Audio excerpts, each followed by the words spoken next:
Alright, first off, I want to give all praises, honor, and glory unto Yahweh Bashem Yahushai, Bashem Makakwadash. Double honors to the apostles and elders of Great Millstone who rule well. Shalom to the brothers and byways pushing this word in all sincerity and truth. The sisters, the believers, the helps, the hopeful elect. Shalom. This is Brother Aram from a Jamaica camp coming with another quick lesson. And just going through the book of Sirach, and these couple of verses, came to mind. I just wanted to do this quick exhortation, speaking to myself first and foremost, and definitely, to the hopeful elect.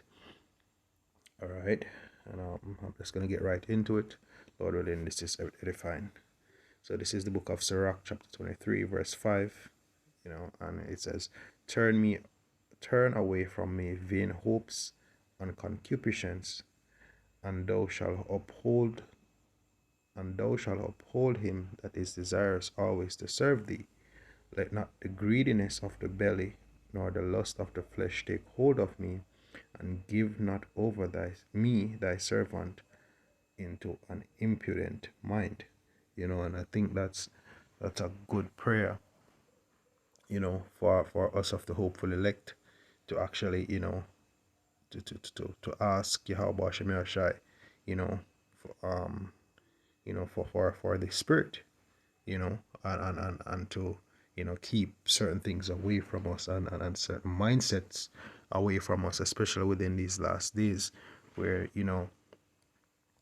all hell is breaking loose, the prophecy is popping off, right? And even in the midst of, us doing our duties within the ministry, as we make our daily walk, things, at times may be, overwhelming, or sometimes things get a bit heavy. Sometimes we fall. Sometimes, we think about, the fact that we may not have certain things, or, we're in a certain pinch, or whatever the case may be. And knowing, the devil uses that to try to pull brothers away, try to get us to focus on the cares of the world. All right. And that's something that we want to, pray how Hashem Yahushai to may not to beg him to not let that spirit, take hold of us. Right. As a matter of fact, I had two precepts here, but another one just came to mind.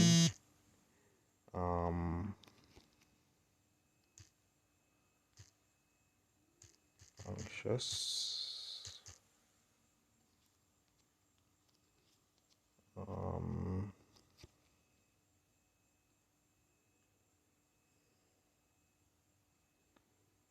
lucky, I'm trying to remember. I think it says all right, let me just use this prayer.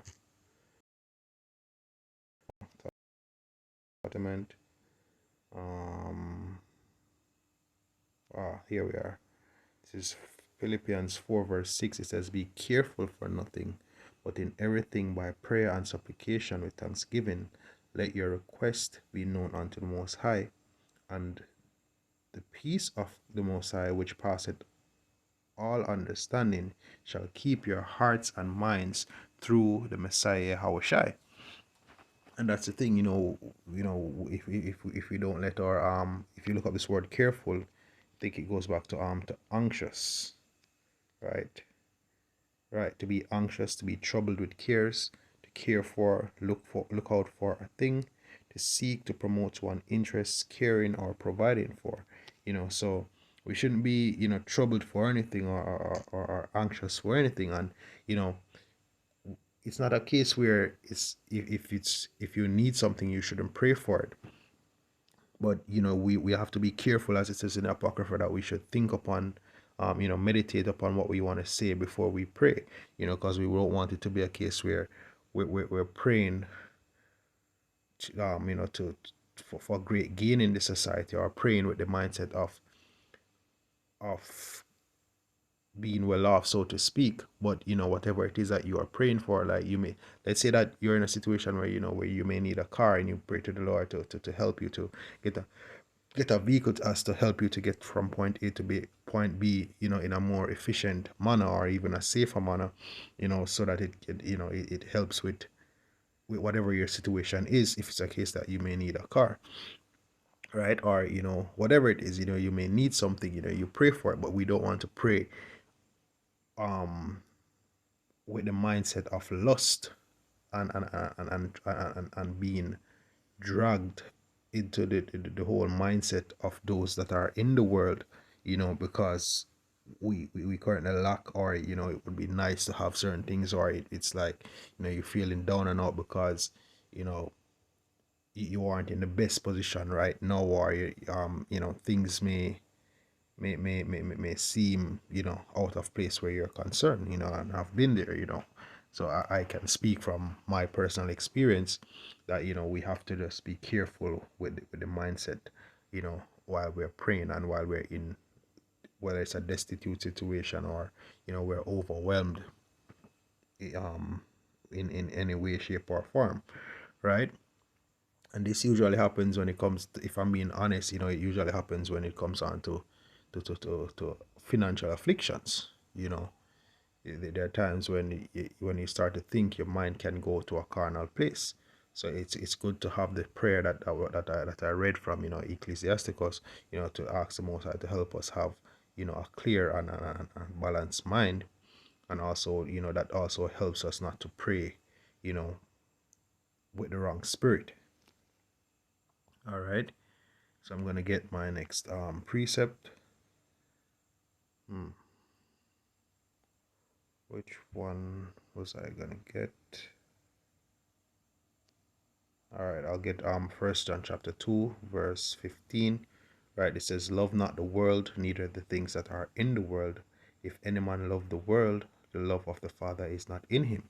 And I've known I've known men personally who, because they didn't think that they were earning enough, or because they were in a financial jam for a long period of time, and being overwhelmed by family, and and I would even go as far as to assume even the woman you know went back into the world, you know shave off the beard, and for a while could see the number, the contact was saved, and you can see some of the things that he would put up on his status afterward. One of the things was, you know what he goes through, you know to be a man, and to be able to make himself better in life. Another thing, he had a image with a man and a woman, and saying, as long as you have your woman, you can make it through anything, that type of vibe. But the main issue that was stopping that brother from coming to camp, and pushing in the ministry, to a certain extent, was the fact that there were financial problems. But he was so caught up on it that he left the ministry. Satan used that avenue to to um to to pull him away. You know, and it's that's something that I also pray to the Most High for. Whenever I'm in certain situations, I always pray for the Most High to give me the right spirit to deal with it, because hey, we can't do anything of ourselves. All right. It says, for all that is in the world, the lust of the flesh, and the lust of the eyes, and the pride of life, is not of the Father, but of the world. And the world passeth away, and the lust thereof, but he that doeth the will of the Most High abideth forever. And that's the thing. you know Definitely, once we please Yahweh Shem Shai, Lord willing, we have to have that number that receive his mercy and make it out of here. Then, we're home free. We're gone clear. I noticed that part of it says what? The pride of life. All right, let me see where that takes us. Pride. MT says bragatart talk, um an insolent and empty assurance. Yeah, because anything that we put our trust in this world, will definitely be an insolent and empty assurance, because all of this is going to be taken away, right? It says, which trusts in its own power and resources and shamefully despises and violates divine laws. It says human rights, but definitely, the words of Yahweh Hashem Yahushai, right? It says an impious, meaning someone who isn't devoted, right? An empty presumption which trusts in the stability of earthly things. All right. So we that's a very, very good prayer, in the book of Sirach 23 right there. All right. The pride of life, the lust of the eyes, it's crazy. As a matter of fact, choke. All right. This is I'm gonna get to the point. This is the parable of the sower, right? And I'm for jump to verse 22, right? Matthew 13 verse 22. It says, he also that received seed among the thorns is he that heareth the word, and the care of this world and the deceitfulness of riches choke the word, and he become unfruitful. All right. And we're going to look on cares of this world, right? Care, anxiety, that word came back again. Let me see what happens here. And yeah, the cares of this, even though it's not the world as in I'm coming here, but aeon, but the cares of the trends of this time and what's going on, what's going on in the here and now, that help throughout the word, right? And it says what deceitfulness of riches, which it riches, thinking about having riches can definitely trip you up. You have a lot of people say that if they have money, this and that, or if I get rich, this and this won't happen. And when they get money, they're worse off than they were when they didn't have any. So it's a very tricky thing, and we have to be careful with the mindset. Now, nothing is wrong with having money, if you can better your situation, and fine. If it's a case that you see a way where you can earn some more, then fine, but ensure that the main thing stays the main thing. All right.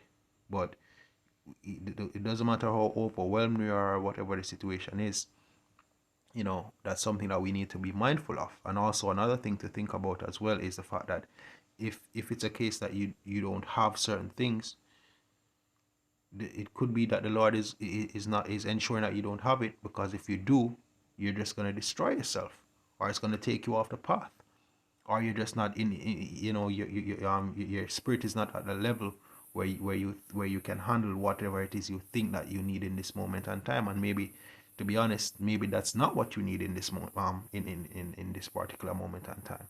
So a certain level of faith has to be there so that we can trust Yahweh Hashem Yahushai, to bring us through the fire and build us up, and just knowing that the Lord is looking out for us, as it says in Romans that all things work for the good of them that love the Most High. So I'm going to close out with this precept. This is 1 Timothy 6 verse 6. It says, but godliness with contentment is great gain, for we brought nothing into this world, and it is certain we can carry nothing out. And having food and raiment, let us be there with content. But they that will be rich fall into temptation and a snare, and into many foolish and hurtful lusts, that drown men in destruction and perdition. For the love of money is the root of all evil, which while some coveted after, they have erred from the faith and pierced themselves through with many sorrows. All right.